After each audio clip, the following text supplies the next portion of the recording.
মসজিদের সৌন্দর্য নয়, মসজিদের দৈনিক 24 ঘন্টার মধ্যে 5 ওয়াক্ত সালাতে মাত্র 1 ঘন্টা সময় লাগতে পারে, বাকি 23 ঘন্টাও মসজিদকে ব্যবহারের কাজে লাগাতে হবে।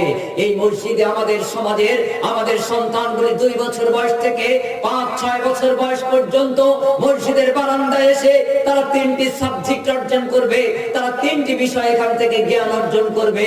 এটা তারা করবে ফ্রিতে, নিখরচায় পড়াশোনা করবে।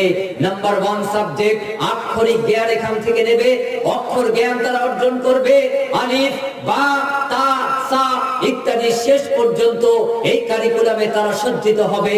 দ্বিতীয় নাম্বার অক্ষর জ্ঞান নেবে, সেটা হলো অ আ ক খ। আমরা বাংলা ভাষাভাষী মাতৃভাষা বোঝার জন্য আরবি টু বাংলা, আরবি টু বাংলা টু আরবি, আরবি টু ইংলিশ, ইংলিশ টু আরবি, আরবি টু হিন্দি, হিন্দি টু আরবি ইত্যাদি।